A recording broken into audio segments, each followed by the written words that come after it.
दोस्तों इस वीडियो में हम क्रेडिट बी लोन ऐप का डिस्कशन करेंगे। इस वीडियो में मैं आपको पूरा प्रोसेस बताऊंगा कि कैसे आप घर बैठे बैठे 5 मिनट में क्रेडिट बी लोन ऐप की हेल्प से इंस्टेंटली पर्सनल लोन को अवेल कर सकते हो। एक बार मैं आपको पूरा का पूरा प्रोसेस स्क्रीन पे भी दिखा देता हूं। ये स्टेप बाय स्टेप सारा का सारा प्रोसेस, कहां क्लिक करना है, क्या डिटेल डालनी है, पूरा एंड तक कि कैसे आपको लोन मिलेगा, ये सारा का सारा प्रोसेस मैं आपको करके बताऊंगा। लेकिन ये सब कुछ हम देखेंगे वीडियो के अंत में। लोन कैसे लेना है, कैसे अप्लाई करना है, ये 2 मिनट का काम है। ये हम एक बार वीडियो के अंत में देख लेंगे। लेकिन सबसे पहले हमें यह तो पता होना चाहिए कि जिस ऐप से हम एक तरह से पर्सनल लोन के लिए अप्लाई कर रहे हैं, क्या वो ऐप सेफ है, कितना वो रेट ऑफ इंटरेस्ट हमसे चार्ज कर रही है। अच्छा, इसके अलावा मान लो, ठीक है, मान लो मैंने instant personal loan CreditBee loan app से ले भी लिया, उसके बाद मान लो एक आधी किस्त अगर मैं टाइम पे नहीं भर पाया तो कितना रेट ऑफ इंटरेस्ट लगेगा। इसके अलावा पहले हम ये तो देख लें कि क्रेडिट बी लोन ऐप ज्यादा बेटर है या मुझे बैंकों से लोन लेना चाहिए। पहले ये सारी चीजों को हम देख लेते हैं। उसके बाद अप्लाई करने का प्रोसेस तो बिल्कुल आसान है। एक बार पहले ये सब कुछ समझ लेते हैं, सारा कुछ देख लेंगे, फिर उसके बाद अप्लाई करके देख लेंगे। लास्ट में आपको एक एक पूरा का पूरा प्रोसेस भी करके दिखा दूंगा। अब सबसे पहले ये जो क्रेडिट बी लोन ऐप है, अगर हम इसकी सेफ्टी की बात करें तो ये आरबीआई अप्रूव्ड है, ऐसा नहीं कि कोई चाइनीज वाइनीज लोन ऐप है। तो इस मामले में ये ऐप ठीक है। अच्छा, अब ये ऐप हमें 3 प्रकार के लोन देती है। सबसे पहला जो हमें लोन देती है, ये देती है एक तरह से सैलरीड क्लास लोगों को। ये लोन ये बोलते हैं कि हम ज्यादा से ज्यादा 4 लाख रुपए का देंगे। दूसरा इनका जो लोन है उसको बोलते हैं ये फ्लेक्सी लोन, ये ज्यादा से ज्यादा 1 लाख रुपए का मिलता है। और तीसरा जो लोन है ये भी ज्यादा से ज्यादा 1 लाख का मिलता है। ये बोलते हैं कि ये जो तीसरे प्रकार का लोन है ये कुछ ऐसा है कि मान लो अगर आपको कोई सामान खरीदना है, ऑनलाइन खरीदो चाहे दुकान पे जाके खरीदो, उस टाइम पे ये क्रेडिट भी आपके बिहाफ पे एक बार पैसा भर देगी, आप वो सामान खरीद सकते हो और उसके बदले में आपकी किस्तें बना दी जाएंगी। तो एक तरह से अगर आप डायरेक्टली सामान खरीदना चाहते हो तो उसके बदले क्रेडिट भी एक तरह से आपका पैसा भर देगा, आपके नाम पे लोन आ जाएगा और आपकी ईएमआई बन जाएगी। तो ये 3 प्रकार के लोन है। अगर मैं सबसे पहले लोन की बात करूं कि पर्सनल लोन टू सैलरीड, अगर यहां पे मैं बात करूं तो पहले ये देख लेते हैं भी कितना रेट ऑफ इंटरेस्ट हमसे ये चार्ज कर रहा है। अगर मैं इस लोन की बात करूं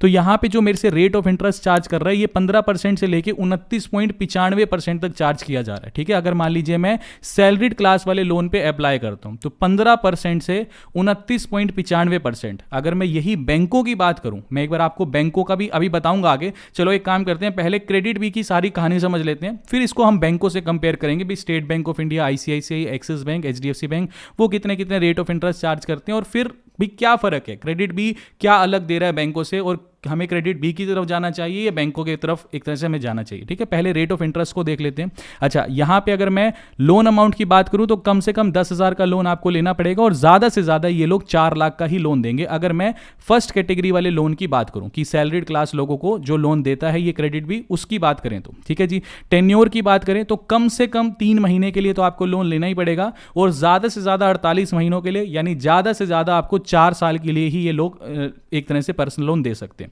अच्छा, प्रोसेसिंग फीस की बात करें तो 200 रुपए से लेके 6.5% तक प्रोसेसिंग फीस ये लोग ले रहे हैं। अब 6.5% कहने की बात है, बहुत ज्यादा प्रोसेसिंग फीस हो जाती है। अगर मैं बैंकों की बात करूं तो बैंक लिखते हैं 2%, 3%, लेकिन जब आप ब्रांच में जाते हो और अगर आप एक अच्छी अमाउंट का लोन लेना चाहते हो तो उसे बैंक आराम से नेगोशिएट कर करके हम 1% या 0.75% तक भी ले आते हैं। लेकिन ये एक ऑनलाइन ऐप है तो इसके अंदर मैं कुछ इनसे नेगोशिएट नहीं कर सकता कि भाई कम करो, ज्यादा करो। ये आपके सामने दिखा देगा, आपको लेना है लो, लोन नहीं लेना ना लो। कुछ ऐसा तो है नहीं कि आपके सामने कोई इनका एम्प्लॉय बैठा है जिससे आप नेगोशिएट कर लोगे भाई लोन को कम कर लो, सॉरी प्रोसेसिंग फीस को कम कर लो या फिर आपका जो इंटरेस्ट रेट है उसको कम कर लो। बैंकों के अंदर क्या है, मान लीजिए मैं लेट सपोज आईसीआईसीआई बैंक से पर्सनल लोन लेना चाहता हूं, ठीक है जी। तो मैं क्या करूंगा, बैंक में चला गया जी। मान लो बैंक मेरे को कहता है कि 15% का रेट ऑफ इंटरेस्ट लगेगा आपके पर्सनल लोन पे और 2% की प्रोसेसिंग फीस लगेगी। तो मैं बैंक के साथ नेगोशिएट बहुत आराम से कर सकता हूं, भाई 15% आप दे रहे हो, मैं एक्सिस बैंक में ये वाली कोटेशन लेके आया हूं, वो मेरे को जो है 13% पे दे रहा है और प्रोसेसिंग फीस 1% ले रहा है। तो वो एम्प्लॉय, उसका भी टारगेट है, उसने लोन डिसबर्स करने हैं क्योंकि उसके सर पे भी डंडा है। तो वो आराम से आपके साथ नेगोशिएट करेगा कि ठीक है जी, चलो आपको डिसबर्स करा देंगे, 12.5% पे करा देंगे। आराम से नेगोशिएट होता है, प्रोसेसिंग फीस आपकी कम करवा देंगे। तो ये चीजें बैंकों में पॉसिबल है नेगोशिएशन करना, लेकिन यहां क्रेडिट बी पे आप ये सारी चीजें नहीं कर सकते। ठीक है जी। अच्छा, दूसरे प्रकार का जो लोन है वो फ्लेक्सी पर्सनल लोन है। ये ज्यादा से ज्यादा आपको 1 लाख रुपए का मिलेगा। इसके अलावा अगर मैं लोन अमाउंट की हाँ, ज़्यादा से ज़्यादा 1 लाख का मिलेगा, और कम से कम ये लोग बोलते हैं कि 1300 रुपये से लेकर के 1 लाख रुपए का ये लोग जो है आपको लोन देते हैं। ठीक है, अच्छा, ये सैलरीड क्लास को मिलता है, लेकिन जो फ्लेक्सी पर्सनल लोन है ये इससे अलग ऐसा है कि फ्लेक्सी पर्सनल लोन को सेल्फ एम्प्लॉयड जो सेल्फ एम्प्लॉयड है बंदा जो भी है वो अप्लाई कर सकता है, और ये जो फ्लेक्सी पर्सनल लोन है ये 5 मिनट में ही डिसबर्स हो जाता है। वेयरएज अगर हम सैलरीड वाले लोन की बात करें, हो ये भी आधे घंटे में 1 घंटे में जाता है, लेकिन फिर भी ये लिखते हैं कि 1 दिन का ये टाइम मांगते हैं, कि हो सकता है कि 1 दिन का भी टाइम लग जाए। ठीक है, तो ये सैलरीड और सेल्फ फ्लेक्सी वाले में बस ये फर्क है। ठीक है, अब ये जो सैलरीड क्लास बंदा है वो इस लोन के लिए तो अप्लाई कर ही सकता है, साथ में फ्लेक्सी पर्सनल लोन के लिए भी अप्लाई कर सकता है, लेकिन सेल्फ एम्प्लॉयड सिर्फ फ्लेक्सी पर्सनल लोन के लिए अप्लाई कर सकता है। ठीक है जी, अच्छा, टेन्योर की बात करें तो कम से कम 3 महीनों के लिए लेना है, और ज्यादा से ज्यादा 1 साल के लिए ही आपको फ्लेक्सी पर्सनल लोन मिल सकता है। आप ये नहीं कह सकते कि 4 साल के लिए मेरे को फ्लेक्सी पर्सनल लोन चाहिए। ठीक है जी, इंटरेस्ट रेट की बात करें तो ये 18% से लेके 29.95% तक जाता है। तो यानी कहने का मतलब सैलरीड वाले पर्सनल लोन से ये फ्लेक्सी पर्सनल लोन और ज्यादा महंगा है रेट ऑफ इंटरेस्ट वाइज। ठीक है, और प्रोसेसिंग फीस की बात करें तो ये लोग बोलते हैं कि इनकी जो प्रोसेसिंग फीस है वो फ्लैट 1800 रुपए तक भी जा सकती है। हो सकता है कि आपके ऊपर 200 रुपए की लग जाए, 250 की लग जाए, और ज्यादा से ज्यादा 1800 रुपए तक इनकी प्रोसेसिंग फीस जा सकती है। और तीसरा जो है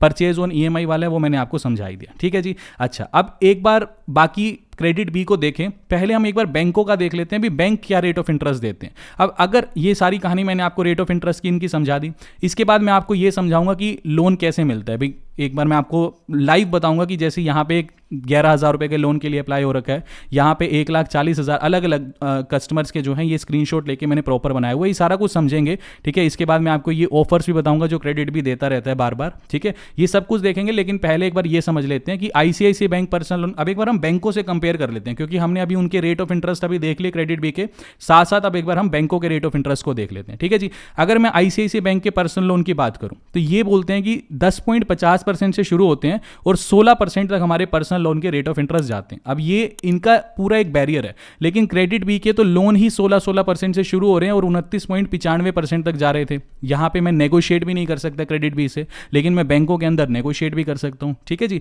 अच्छा, प्रोसेसिंग फीस 2.5% लिख रहा है, लेकिन वही चीज है कि आप इजीली नेगोशिएट कर सकते हो। टेन्योर की बात आ जाती है, देखो क्रेडिट बी ज्यादा से ज्यादा 48 मंथ्स के लिए मेरे को लोन देता है, लेकिन बैंक की मैं बात करूं तो 12 महीने से लेके 84 महीने यानी 1 साल से लेकर के 7 साल तक मेरे को पर्सनल लोन मिल जाता है। तो अगर मान लीजिए मैं बड़ी अमाउंट का लोन लेता हूं तो मैं उसे इजीली रीपे कर सकता हूं, तो मेरे को टेन्योर भी बड़ा मिल जाता है। ठीक है जी, अच्छा, बाकी डॉक्यूमेंटेशन तो सारी सेम ही रहती है। एसबीआई की बात करें तो इनके पर्सनल लोन 11% से स्टार्ट होते हैं, अपर लिमिट इन्होंने दे नहीं रखी। ठीक है जी, अगर वही बात करें, अच्छा एक चीज और, आईसीआईसीआई के पर्सनल लोन जो हैं वो 50 लाख तक मैक्सिमम जा सकते हैं अगर आपका सिबिल स्कोर वगैरह सब कुछ ठीक है। यानी ऐसा नहीं है, जैसे मैं क्रेडिट बी की बात करूं तो ये बोलते हैं कि हमारे जो पर्सनल लोन है सैलरीड को ज्यादा से ज्यादा ये लोग 4 लाख का देते हैं, लेकिन बैंकों की बात करें तो जैसे ये आपका आईसीआईसीआई 50 लाख तक मैक्सिमम पर्सनल लोन देता है। स्टेट बैंक ऑफ इंडिया के रेट ऑफ इंटरेस्ट ये है, और ज्यादा से ज्यादा जो है ये 20 लाख रुपए तक का पर्सनल लोन देता है। ऐसी और बैंकों की बात कर लेते हैं। एचडीएफसी बैंक के पर्सनल लोन की बात करें तो इनके रेट ऑफ इंटरेस्ट थोड़े से ज्यादा चले जाते हैं, ये चाहते हैं आपके 10.50% से 25% तक जा रहे हैं, लेकिन वही है कि बैंकों से आप नेगोशिएट कर सकते हो। प्रोसेसिंग फीस भी खैर इनकी ज़्यादा है, लेकिन टेन्योर वही है कि आपको ज़्यादा मिल जाता है। एक तरह से 3 महीनों से लेकर के ये 6 साल तक का आपको टाइम दे देते हैं पर्सनल लोन रीपे करने के लिए। एक्सिस बैंक की बात करें तो ये 40 लाख तक पर्सनल लोन आपको देते हैं। इसके अलावा टेन्योर 5 साल का मैक्सिमम देते हैं। रेट ऑफ इंटरेस्ट 10.49% से स्टार्ट हो जाते हैं, और आपका वही प्रोसेसिंग फीस 2% की बैठती है, जिसे आप इजीली नेगोशिएट भी कर सकते हो। लेकिन अब इस कहानी में मैं अभी आपको क्रेडिट बी का भी बताऊंगा अभी कि कितनी रीपेमेंट होती है, टाइम पे नहीं भरा तो क्या करना पड़ता है।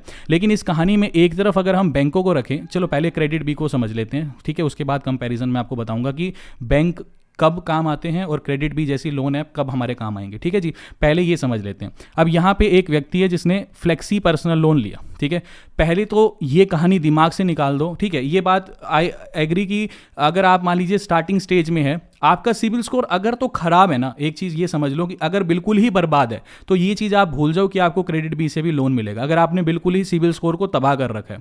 लेकिन अगर आपका सिबिल स्कोर ऐसा खराब है कि आपने छोटा मोटा डिफॉल्ट किया है, या फिर अगर आपने आज तक कभी लोन ही नहीं लिया, आप स्टूडेंट हो, ठीक है, आपके पैन कार्ड की कभी एक तरह से क्रेडिट लिमिट स्टार्ट ही नहीं हुई, तो ऐसे लोगों को बैंक तो लोन देने से रहा, ऐसे लोगों को क्रेडिट बी पे लोन मिल जाता है। फायदा ये होता है कि फिर धीरे धीरे करके लोन टाइम पे रीपे करते जाओ, तो आपका जो जैसे क्या होता है ना, आपने कोई छोटा मोटा लोन लिया, वो छोटा मोटा, बड़ा लोन डिफॉल्ट हुआ तो भूल जाओ, यहाँ से भी नहीं मिलेगा। छोटा मोटा आपने लोन डिफॉल्ट किया तो आपके सिविल में ना एक ये छोटी सी लाइन दिखेगी, ठीक है। लेकिन अगर मान लो आप लगातार यहाँ से लोन ले रहे हो, टाइम पे रीपे कर रहे हो, टाइम पे रीपे कर रहे हो, आपने 8-10 और लोन ले लिए, तो आपने क्या करा, इस लाइन को बड़ा कर दिया, ठीक है। अब वही चीज़ होती है कि छोटी गलती को छुपाने के लिए उसको आप मिटा तो सकते नहीं, अपनी क्रेडिट हिस्ट्री से कभी नहीं मिटा सकते, लेकिन हाँ आप लाइन को बड़ा करके बड़ा करके बड़ा करके इस छोटी गलती को छोटा करके छोटा छोटा छोटा छोटा करके इसको इतना छोटा कर सकते हो कि वो दिखनी बंद हो जाए। तो इसका यही तरीका होता है। कभी भी आपको अगर अपना सिविल स्कोर ठीक करना है तो आप लोन लेने स्टार्ट करो, आपको जहां से मिले। शुरू में आप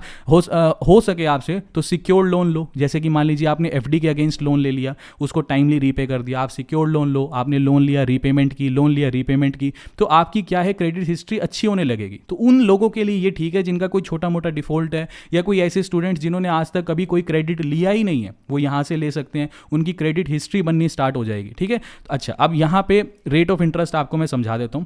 मान लो अब ये क्या नाम है, ये प्रॉपर स्क्रीनशॉट लगा हुआ है, फ्लेक्सी पर्सनल लोन लिया, स्टार्टिंग में लिखते हैं कि 1 लाख तक मिल जाएगा, लेकिन ऐसे ही मिलेगा आपको छोटा मोटा ये क्या बोलते हैं 5,000 6,000 का, ज़्यादा से ज़्यादा 11-12 हज़ार का पहली बार ले रहे हो तो। बहुत अगर आपका सिविल स्कोर एकदम ही परफेक्ट है तो हो सकता है आपको 50,000 का भी दे दे, लेकिन अगर जिनका सिविल स्कोर एकदम ही परफेक्ट है तो उन्हें मैं ये कहूँगा कि भाई बैंक से ही ले लो, क्यों इतने महंगे रेट ऑफ इंटरेस्ट पे ले रहे हो, ठीक है जी। अब यहाँ पे स्टार्टिंग में दिया 11,000 रुपये का लोन, ठीक है। अब यहाँ पे जो रेट ऑफ इंटरेस्ट है वो मैक्सिमम ही चार्ज कर लिया 29.95%। अब ऐसा मत सोचो कि वो लिख रहा है कि 18% से फ्लेक्सी वाले में 29.95% तक लेगा, तो हो सकता है ना कि 20% ले ले, नहीं, ये आपके सामने ही है, 29.95% ही चार्ज किया गया, ठीक है जी। इसके अलावा ये 795 रुपये प्रोसेसिंग फीस ली है, यानी 11,000 के लोन के पीछे 795 रुपये की प्रोसेसिंग फीस, यानी प्रोसेसिंग फीस ली है 7.22%। यही बैंकों में कितने हम दे रहे थे, 2%, 2.5%, 3% बैंक लिख रहे हैं, जिसे हम नेगोशिएट भी कर सकते थे, ठीक है जी। अच्छा, उसके बाद टेन्योर सिर्फ 5 महीनों का दिया है, वहाँ लिखा हुआ है कि ज़्यादा से ज़्यादा 1 साल के लिए लोन मिल जाएगा, लेकिन टेन्योर सिर्फ 5 महीनों का दिया है। तो वही चीज़ है कि आज लोन ले लोगे लेकिन फटाफट अगली 5 किस्तें ही आपकी बनाई गई हैं, ठीक है। तो ये सारी की सारी चीज़ें हैं कि रेट ऑफ इंटरेस्ट बहुत महंगा पड़ता है। अब एक दूसरा केस ले लेते हैं, ये केस मेरा खुद का है, क्योंकि मैंने आज से पहले 3-4 बार क्रेडिट बी से मैंने लोन ले रखा था, और लोन लेने का सिर्फ मेरा मकसद ये था कि क्रेडिट चर्निंग करना, बस क्रेडिट हिस्ट्री को और ज़्यादा इंप्रूव करना। तो मेरे को यहाँ पे इसने जो है सैलरीड वाली कैटेगरी में 1,40,000 का ऑफर दिया। जब मैंने पहली बार लोन लिया था तो उस टाइम पे मेरे को भी इसने ऐसी लिमिट दी थी, स्टार्टिंग में आई गेस 22,000 की दी थी, फिर 45,000 कर दी थी, फिर कुछ 75,000 रुपये कर दी थी, और मैंने वो टाइम पे भरता गया, अब जो है लिमिट 1,40,000 कर दी, ठीक है जी। ये मेरे को दे रहा है, यहाँ पे रेट ऑफ इंटरेस्ट मेरे से चार्ज कर रहा है 24%। हालांकि मेरा एकदम सिविल स्कोर ठीक है, लेकिन फिर भी मेरे से 24% ये चार्ज कर रहा है, ठीक है जी। अच्छा, इसके अलावा टेन्योर कितना दे रहा है, सिर्फ 15 महीनों का, यानी 1 साल 3 महीने का। अब अगर मुझे 1,40,000 का लोन चाहिए और मैं चाहता हूं कि मेरे को 5 साल में ये लोन उतारना है, नहीं देगा। अब ये 15 भी अब दी है, जब पहली बार 22,000 का लोन मैंने यहाँ से अप्लाई किया था उस टाइम पे 15 महीने का भी टाइम नहीं था, उस टाइम शायद 5 या 6 महीने का ही टाइम दिया। फिर धीरे धीरे टाइम बढ़ाता गया। अब मैं अगर यहाँ 1,40 भर दूंगा टाइम से, तो फिर मेरे को हो सकता है कि ये 2 लाख तक की लिमिट दे दे, और टाइम जो है वो 1.5 साल का या 2 साल का पर्सनल लोन का टाइम दे दे। तो ये धीरे धीरे बढ़ाएगा। आप सोचो कि मैं आज लोन के लिए अप्लाई करूँ, मेरा सिविल स्कोर भी खराब है और मेरे को 1 लाख का लोन मिल जाए और टाइम पीरियड भी मेरे को 2 साल का मिल जाए, नहीं मिलेगा। बस आप ये चीज़ कर सकते हो कि इंस्टेंटली पर्सनल लोन अगर आपको चाहिए, आज ज़रूरत है भाई, 3-4 महीनों में उसको पैसा लौटाना है, आज फ़ोन ले लेना, आज कोई फ़ोन लेना है, एक बार पैसे की रिक्वायरमेंट है, 5-6 महीने में पैसा दे देंगे, उनके लिए बिल्कुल सही है, बिल्कुल बेस्ट है भाई। धीरे धीरे पैसा भी लौटा देंगे, धीरे धीरे अपना जो क्या बोलते हैं सिविल स्कोर है वो भी ठीक हो जाएगा, उनके लिए बेस्ट है भाई। इंस्टेंट लोन चाहिए, बेस्ट है। अगर आपका सिविल ठीक है, सब कुछ ठीक है, और क्या बोलते हैं टाइम भी आपको ज़्यादा मिल जाएगा, तो बैंकों की तरफ जाओ, फिर क्यों इंस्टेंट लोन ऐप्स के चक्रों में पड़ना है, ठीक है। अब यहाँ पे अब मैं आपको ये वाला पूरा प्रोसेस बताता हूँ। 1,40 का ये लोन दे रहा है, रेट ऑफ इंटरेस्ट 24% है, ठीक है। अच्छा, इसके ऊपर ये प्रोसेसिंग फीस भी चार्ज कर रहा है मेरे से, कुछ ये चार्ज कर रहा है 4,870 रुपए की, ठीक है जी। अच्छा, इसके अलावा अब ये सब कुछ काट के भी इंश्योरेंस ये चार्ज कर रहा है, ये सारा कुछ, ये सब कटा करके जो चार्जेस हैं 1,40,000 लोन के पीछे ये मेरे को देगा 1,32,522 रुपए, ठीक है जी।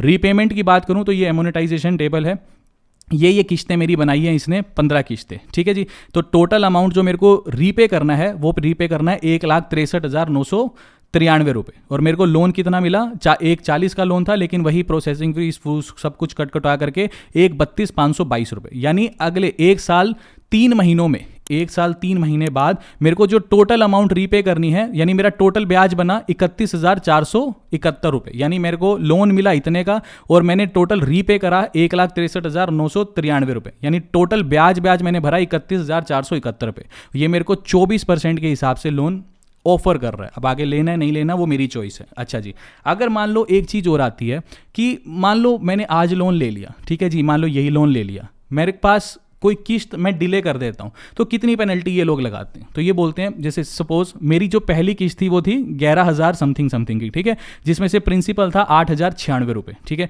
तो ये बोलते हैं कि पेनल्टी हम ऐसे लगाएंगे कि पहले दिन का जो डिफॉल्ट है तो पहले दिन ही हम आपके ऊपर 4% की पेनल्टी ठोक देंगे, या फिर पहले दिन ही हम आपके ऊपर 500 रुपये की पेनल्टी ठोक देंगे, या तो 4% पेनल्टी ठोकेंगे या 500 रुपये, इनमें से जोन सा भी कम होगा वो ठोकेंगे, ठीक है। तो मान लो मेरा पहली किस्ती डिफॉल्ट कर दी तो मेरा मूलधन कितना भरना था पहले दिन?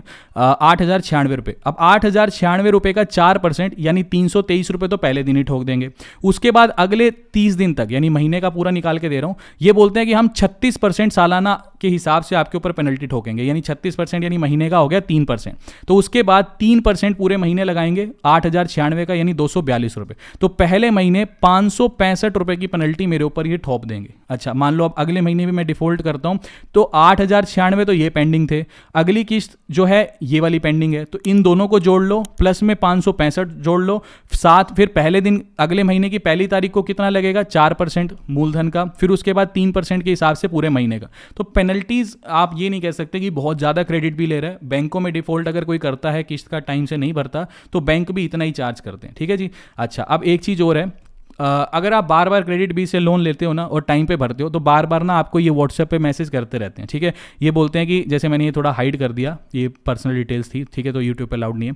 तो ये बोल रहा है कि 1,40,000 का आपको लोन का ऑफर है, आप ये वाला कोड यूज़ कर लो और आपको जो है प्रोसेसिंग फीस पे सीधा 90% का डिस्काउंट मिल जाएगा। तो अगर मैं ये कूपन कोड यहाँ पे लगाता ना, ये यहाँ पे, तो ये जो मेरी प्रोसेसिंग फीस है ना, ये 90% से सीधी कम हो जाती, ठीक है। तो मेरा जो ये वाला पैसा है ये बढ़ जाता, ठीक है। तो जैसे जैसे आप लोन लोगे तो ये ऑफर्स आपके पास क्रेडिट भी भेजता रहेगा, ठीक है जी। अब एक चीज़ और आती है, उसके बाद हम पूरा प्रोसेस देखते हैं भी कैसे घर बैठे बैठे हम अप्लाई कर सकते हैं। एक चीज़ ये आती है कि कंपैरिजन, एक तरफ बैंक है, एक तरफ इंस्टेंट लोन ऐप है। अब चाहे लोन ऐप क्रेडिट भी हो, चाहे आप कोई भी दूसरी हो, ठीक है, एक अलग से वीडियो भी लेके आएंगे इंस्टेंट लोन ऐप बेस्ट कौन सी है, उसमें हम पूरा थोड़ा टाइम लगेगा, अच्छे से एनालिसिस करके देखेंगे कि बेस्ट जो लोन ऐप है। जब वो वीडियो में डाल दूंगा तो इसी के ही लास्ट में एंड स्क्रीन पे भी दे दूंगा, ठीक है जी। अब बैंक या फिर इंस्टेंट लोन ऐप यानी क्रेडिट भी वगैरह कहाँ से लेना चाहिए लोन? देखो, अगर आपको कोई जल्दी नहीं है, ठीक है, बिल्कुल कोई दिक्कत नहीं है, अगर एक हफ्ते बाद भी लोन मिला तो भी आपको चलेगा और आपका सिविल स्कोर भी एकदम परफेक्ट है, तो आप आंख बंद करके ना बैंकों के पास जाओ, ठीक है। कारण ये है कि बैंकों में क्या है, अगर मैं आज लोन के लिए अप्लाई करता हूँ तो उस मेरे को एक तरह से मेरा पैन कार्ड, आधार कार्ड, मेरी सैलरी स्लिप्स वगैरह वगैरह ये सब कुछ बैंक को देना पड़ेगा। ये वेरीफाई होएगा, क्रेडिट टीम के पास जाएगा बैंक की, ठीक है, ब्रांच प्रोसेस करेगी, आराम से 1 हफ्ते का टाइम लग जाता है, 1 हफ्ते का, ठीक है। लेकिन अगर मेरे को पैसे की ऐसी रिक्वायरमेंट है कि भैया अभी चाहिए, और एक है ना अंदर उत्सुकता है कि नया फ़ोन चाहिए, अभी चाहिए, एकदम वेट नहीं हो रहा, बिल्कुल इंस्टेंटली ही पैसा चाहिए, तो फिर उस टाइम पे हमें क्रेडिट बी के पास आना चाहिए। क्योंकि क्रेडिट बी देखो सेफ्टी के मामले में ठीक है, रेट ऑफ इंटरेस्ट ज़्यादा चार्ज कर रही है, जो इसके अंदर एक तरह से है ना कि कुछ ऐसा हिडन नहीं रखा इन्होंने, ये बहुत अच्छी बात है कि ऐसा नहीं है कि कुछ घुमा फिरा के या आपके बाद में चार्जेस लग जाएंगे, जो है क्लियर है। अगर 29.95% आपसे रेट ऑफ इंटरेस्ट ले रहा है तो आपके सामने उसने दिखा दिया भैया 29.95% का रेट ऑफ इंटरेस्ट है। ऐसा नहीं कि भाई पहली किस्त आ गई, डिफॉल्ट हो गई, डिफॉल्ट अगर करोगे वो भी एकदम क्रिस्टल क्लियर इन्होंने दिखा रखा है। तो इस मामले में ये ऐप अच्छी है, थोड़ी सी महंगी है, अगर आप वही चीज़ है इंस्टेंटली पैसा चाहिए तो आप क्रेडिट भी चूज कर लो, कुछ ऐसा फालतू का पैसा आपका नहीं कटने वाला। लेकिन हाँ, अगर पेशेंस रख सकते हो, हफ्ते 10 दिन के लिए कर सकते हो, तो आप बैंकों से ही अप्लाई करो, ठीक है। अब एक बार मैं आपको पूरा प्रोसेस बता देता हूँ कि कैसे क्रेडिट बी के लिए हम घर बैठे बैठे लोन के लिए अप्लाई कर सकते हैं, और इंस्टॉल से लेकर के पूरा का पूरा प्रोसेस मैं आपको समझा देता हूँ। देखो, सबसे पहले तो आपको ये क्रेडिट बी ऐप को इंस्टॉल करना है प्ले स्टोर पर जाके, कुछ ऐसा इंटरफेस आपके आगे दिखाई देगा। इंस्टॉल करने के बाद जब आप ऐप को ओपन करोगे, सबसे पहले आपको जो है अपनी लैंग्वेज लैंग्वेज सेलेक्ट कर लेनी है। लैंग्वेज सेलेक्ट करने के बाद वही मेन पेज ये दिखाएगा कि आपको 3 प्रकार का लोन मिल रहा है, 4 लाख, 1 लाख और 1 लाख, ये 3 प्रकार के लोन है। ये मैंने आपको जो नो मोर पे जाके एक एक खोल के भी दिखा दिया, ठीक है जी। अच्छा, उसके बाद नेक्स्ट पेज पर ये आपसे आपका मोबाइल नंबर मांग रहा है, तो सिंपली यहाँ पे अपना मोबाइल नंबर आपको एंटर करना है, नीचे फिर आपको कंटिन्यू करना है। फिर नेक्स्ट पेज पर ये कुछ आपकी बेसिक जो है परमिशंस मांगेगा, तो नीचे आपको आई एग्री के ऑप्शन पर क्लिक कर देना है। उसके बाद दोबारा वही वाला पेज ये दिखाएगा, तो सिंपली दोबारा नीचे कंटिन्यू एप्लीकेशन के ऑप्शन पर आपको क्लिक करना है। उसके बाद नेक्स्ट पेज पर आपका ये सिविल स्कोर चेक करने की बात कर रहा है, तो सिंपली नीचे आपको फिर दोबारा कंटिन्यू के ऑप्शन पर क्लिक कर लेना है। फिर नेक्स्ट पेज पर आपको अपनी बेसिक डिटेल्स डालनी है। जैसे यहाँ पे ये 4 ऑप्शंस दिखा रहा है। सबसे पहले दिखा रहा है केवाईसी डॉक्यूमेंट्स का, उसके बाद ये आपका एक तरह से जनरल इन्फॉर्मेशन मांग रहा है, फिर वेरीफाई इनकम वाले ऑप्शन पर, और उसके बाद यहाँ पे रेफरेंसेज मांग। तो ये चारों की चारों जो चीजें हैं ये आपको एक एक खोल के ये सारी की सारी फिल कर लेनी है। बिल्कुल बेसिक सी ये डिटेल्स है। ये सारी की सारी डिटेल्स फिल करने के बाद कुछ ऐसा इंटरफेस दिखाई देगा, यानी ऑटोमेटिकली वहां पे टिक बनाएगा। यहाँ पे एक एक बिल्कुल सिंपल डिटेल्स है। वेरीफाई इनकम में आपको एक तरह से अपनी जो भी सैलरी स्लिप्स वगैरह वो अपलोड करनी है। तो जनरल इन्फॉर्मेशन के अंदर आपकी फेस, फोटो, ये सारी की सारी बेसिक चीजें बहुत आराम से आप इसे फिल कर सकते हो। उसके बाद नेक्स्ट पेज पर कुछ ऐसा इंटरफेस ये दिखाएगा कि कांग्रेचुलेशंस, वही चीज दिखा रहा है कि ज्यादा से ज्यादा आप 4 लाख के लोन के लिए एलिजिबल हैं। ये स्टार्टिंग में हमें दिखाया था। फिर उसके बाद नेक्स्ट पेज पर ये ले जाएगा कि आप कितने लोन के लिए एलिजिबल हैं। देखो स्टार्टिंग में उसने दिखा दिया भी ज्यादा से ज्यादा 4 लाख का लोन ले सकते हैं। उसके बाद आपको क्या क्या ऑफर्स आए हैं, देखो स्टार्टिंग में इसने यही कहा है कि 11,000 रुपए के लोन के लिए आप एलिजिबल हैं, वो भी फ्लेक्सी वाले पर्सनल लोन के लिए। तो 11,000 के लोन के लिए अगर आप अभी चाहिए तो गेट नाउ के ऑप्शन पर आप क्लिक कर दीजिए। फिर नेक्स्ट पेज पर आपको कुछ ऐसा इंटरफेस दिखाई देगा। यहाँ पे आप अपना लोन का टेन्योर सेलेक्ट कर सकते हैं। भाई ज़्यादा से ज़्यादा आपको 5 महीनों का ही टाइम दिया गया, अगर आप चाहते हो 4 महीने तो वो सारी की सारी चीज़ें, ठीक है। तो अपना टेन्योर सेलेक्ट कर लीजिए। उसके बाद नेक्स्ट पेज पर ये हमें सिंपली दिखा रहा है कि आप 11,000 के लोन के लिए एलिजिबल हो। ये वही पीपीटी है, वही स्क्रीनशॉट यहीं से मैंने लिया था जो मैंने आपको पीपीटी पे दिखाया। यहाँ पे सिंपली वही दिखा रहा है कि प्रोसेसिंग फीस इतनी लगेगी और इतना टाइम है आपको भरने का, इतना आपको लोन मिलेगा, सारी की सारी चीज़ दिखा रहा है। उसके बाद नीचे आपको व्यू रीपेमेंट शेड्यूल के ऑप्शन पर क्लिक करना है। उसके बाद ये आपका मोनेटाइजेशन टेबल खुल जाएगा कि आपकी 5 किस्तें इतने इतने रुपए की बनेगी। तो इसके बाद सिंपली आपको अगले नेक्स्ट पेज पर बढ़ जाना है। उसके बाद नेक्स्ट पेज पर ये आपसे पूछेगा कि आप ये पर्सनल लोन क्यों लेना चाहते हो। तो जो भी आपका रीजन है वो आप एंटर कर दीजिए, नीचे कंटिन्यू के ऑप्शन पर क्लिक कर देना। उसके बाद ये आपसे आपके बैंक अकाउंट की डिटेल पूछेगा। तो जो भी आप बैंक अकाउंट, जिस भी बैंक अकाउंट में ये लोन लेना चाहते हो वो सिंपली बैंक अकाउंट यहाँ पर ऐड कर देना। बैंक अकाउंट ऐड करने के बाद नेक्स्ट पेज पर ये वही सारी की सारी जो डिटेल्स है वो आपसे पूछ रहा है। तो ये सारी डिटेल्स आप भर देना कि बैंक डिटेल, इनकम वेरिफिकेशन, ये जो भी आपसे डिटेल पूछ रहा है। उसके बाद नेक्स्ट पेज पर ये आपसे आपका बैंक अकाउंट मांग रहा है कि जिस भी बैंक अकाउंट में आप चाहते हो कि आपका पर्सनल लोन क्रेडिट हो, तो वो बैंक अकाउंट की डिटेल्स आप यहाँ पर एंटर कर दीजिए। एक बार बैंक अकाउंट की डिटेल्स एंटर करने के बाद जैसे ही आप नीचे कंटिन्यू के ऑप्शन पर क्लिक करेंगे तो लगभग आप ये मान के चलिए 10 से 15 मिनट के अंदर अंदर आपके बैंक अकाउंट में वो आपका जो लोन है वो क्रेडिट हो जाएगा। और जब आप क्रेडिट भी ऐप खोलेंगे नीचे रीपेमेंट का एक ऑप्शन आएगा, उस रीपेमेंट वाले ऑप्शन में जाकर के आपको 5 किस्तें दिखाई देंगी। तो वो आप समय समय पर भरते रहिए। आपका जो एक तरह से सिबिल स्कोर है उसमें धीरे धीरे करके क्रेडिट हिस्ट्री आपकी अच्छी बनना स्टार्ट हो जाएगी। तो ये था एक पूरा analysis CreditBee loan app के ऊपर। उम्मीद करता हूँ आपको ये वीडियो इन्फॉर्मेटिव लगी। अभी के लिए this is the end of the video. Thanks for listening and thank you all.